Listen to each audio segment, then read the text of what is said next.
Awesome. Yeah. So thanks for coming to this talk today. I'm going to be talking about my work on how the SNARE regulator, Complexin 3, is a target of the cone circadian clock, specifically in the mouse retina. And this is work that I did at a previous institution under Christopher Balega at University of Texas Health Science Center in Houston. And yeah, so what is the circadian clock? The circadian clock is a 24-hour rhythm of both behavior and physiology. And it's a really critical adaptation that's evolved to allow organisms to preemptively adapt to changing environmental conditions that they know are going to change, namely in this case, the 24-hour light-dark cycle that we have here on Earth. And circadian clocks are present in almost all living organisms, and they're also present in most tissues. So here in humans, there are clocks distributed all throughout the body, and they're all controlled by this master circadian regulator in the suprachiasmatic nucleus, and that sends signals throughout the body that helps to synchronize all of the peripheral clocks located elsewhere in the body. And all of these clocks function with this conserved molecular architecture, which is shown here. And the way this works is basically clock and BMAL1 are formed or are translated, and then they form a dimer that then binds to these EBOX sequences and then serves as a transcription factor for the proteins which drive its degradation, which are pair and cry, as well as the proteins that drive its expression. And this forms two interlocking feedback loops, which then oscillate in approximately 24-hour rhythms. And the retina is no different. It has all of the cell types in the retina contain this molecular circadian clock, except for potentially rods. And just to orient everyone within the retina, it's separated into three main layers. The outermost layer is the outer nuclear layer containing rods and cones, synapses through the outer plexiform layer onto second-order neurons, and then onto ganglion cells, which are the output cells of the retina. And so almost all these cells in the retina have their own circadian clocks, and these have really important roles for retinal function as well as retinal health. So for example, if you remove the circadian clock in the retina, then there are very profound decreases in specifically cone to bipolar cell synaptic transmission. And also, if you remove the circadian clock in photoreceptors, they have premature aging and cell death. And you can also kind of recapitulate symptoms of diabetic retinopathy by selectively removing the circadian clock within the retina. And so these clocks have really important functions in the retina, but it's really poorly understood how they're working and what specifically they're doing in the retina to have all these big effects. So in order to begin to understand this, our lab generated cones and rod-specific BMAL1 knockouts. Here I'm showing the cone-specific BMAL1 knockout. And so this completely, the circadian clock in the cone can no longer function with BMAL1 removed. And so here you can see in the cones, there's no BMAL1 in the somas, whereas in these ones there is. And it's still present in other layers in the retina. And so using these cone-specific BMAL1 knockouts, we did FACS sorting and then RNA sequencing to find genes which were differentially expressed between cone BMAL1 knockouts and wild-type mice. And so we found about 80 genes overall, which will all be really good starting points for beginning to figure out what is happening in the cones that lead to these effects of the circadian clock. And then I got really interested in Complexin 3, and Complexin 3 specifically because it was the only synaptic gene which was differentially expressed that we found. And like I previously said, if you remove the circadian clock in the retina, you then get this pretty big decrease in cone to bipolar cell synaptic transmission. So we thought that this might be a really good target for actually causing this effect that we see. And so what are the complexins? The complexins are this family of SNARE regulating proteins, And what they mainly do is they bind to the SNARE complex, and then they hold vesicles so that they're in a very readily releasable state, and they also prevent them from premature fusion. And so what this really ends up doing is decreases spontaneous vesicle fusion and increases the fast evoked vesicle release. And so there are 4 types of complexins. Complexins 1 and 2 are present generally at conventional synapses, whereas complexin 3 and 4 are present specifically at ribbon synapses, which is the type of synapse that we have in cones. And this type of synapse is really important to help cones, faithfully transduce light-dark information and have very fast, highly constant vesicle release. And so then we looked at what type of complexins were expressed in both rods and cones and how this differed if you remove the circadian clock. And so like I mentioned before, complexin 3 is expressed in cones. And there's this very large decrease in complexin 3 expression in the cone BMAL1 knockout cones. Complexin 4 was also expressed highly in both rods and cones, but it didn't appear to be modulated at the transcriptional level by the circadian clock. So then we decided to see if this was maintained at the level of the protein. And so here in red, we have labeled the cones using conarestin, and then green, we have complexin 3. And then the bottom left, you can see complexin 3 really completely fills up the cone terminal. And so that's present really highly in wild-type cones normally. And in order to see whether or not it was present really in rods, we then stained for PSD95, which labels rod and cone synaptic terminals. And then based on the size of the terminal, we could differentiate between rods and cones. So the cones have the stars in them. Rods, some examples, have the arrows pointing to them. And you can see that there's really high expression of complexin 3 in the cones, but not so much in the rods. And we did the same thing for complexin 4.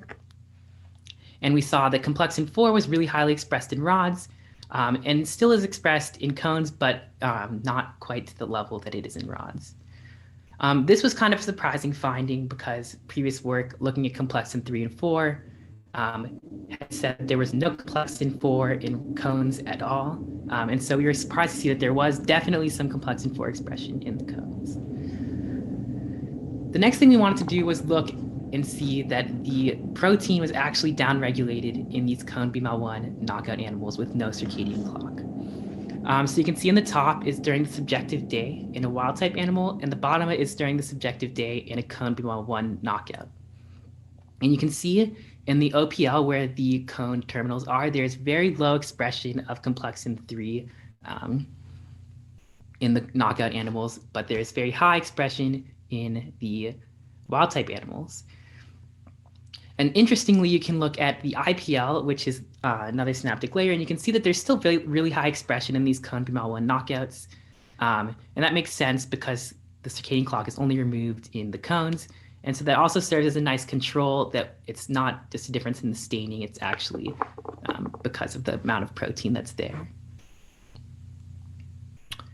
And then here's just a nice zoomed in image. You can see there's really a profound decrease specifically in the cone terminals of complexin 3 expression.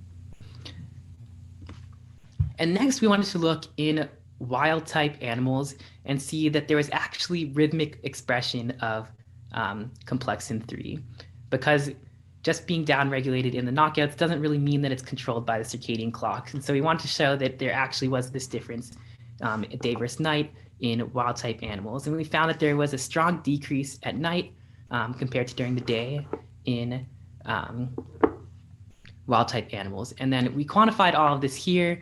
So you can see this is on the left, we found this decrease in complexin 3 expression in the cone BMAL1 knockouts compared to wild type. And we also looked to see if there's any effect of light adaptation, because we wanted to see if it was actually controlled intrinsically by the clock or if it was controlled by light dark cycles. And we found that there was no effect of light adaptation. And then when we looked at day versus night difference in wild type versus cone BMAL1, we found that there was a significant downregulation in complexin 3 at night in wild type, but there was no difference in complexin 3 in the CONBML1 knockouts. And really interestingly, the CONBML1 knockouts are stuck in this nighttime-like state of expression, the lower level. And that makes a lot of sense because BML1 actually drives kind of the daytime half of the feedback loop. So we would expect them to be stuck in kind of a nighttime-like state. Finally, we looked at to see if there were any circadian clock transcription factor binding sites. And we found that complexin 3 specifically had potential transcription factor binding sites in its promoter region, whereas complexin 4 had none.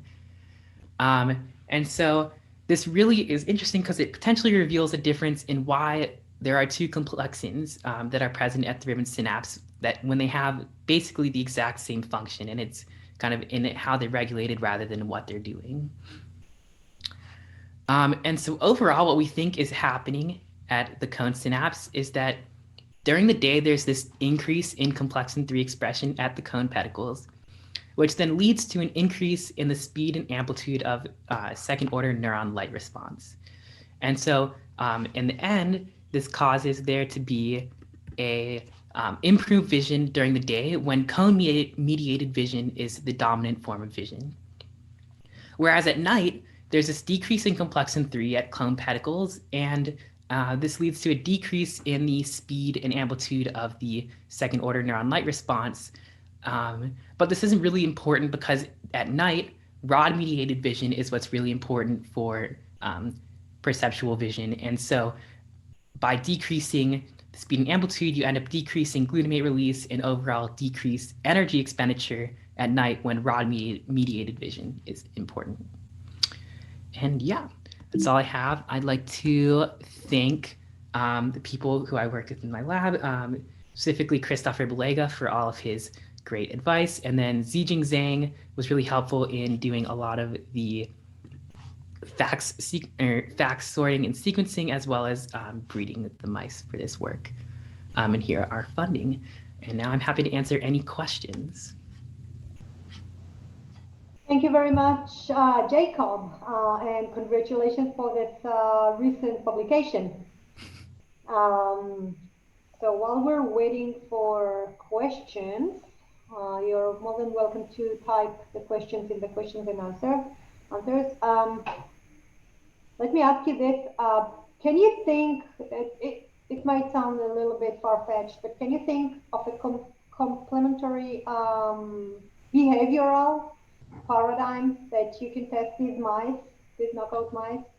Yeah, so one thing that we've and kind of have slightly done is we've looked at so optokinetic response, and so you can see you can use that to kind of test how well the mice are seeing. So looking at how they respond to drifting gratings, usually they'll follow it. And actually in the CONBML1 knockout animals, they have slight deficits based on like preliminary data. There's slight deficits in the optokinetic response we saw. Yeah.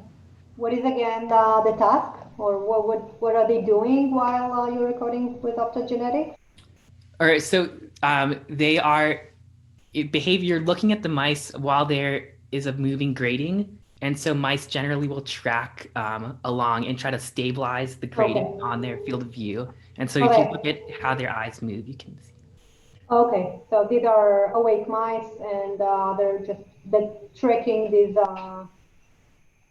visual grading. Yes. Okay. All right. Thank you very much.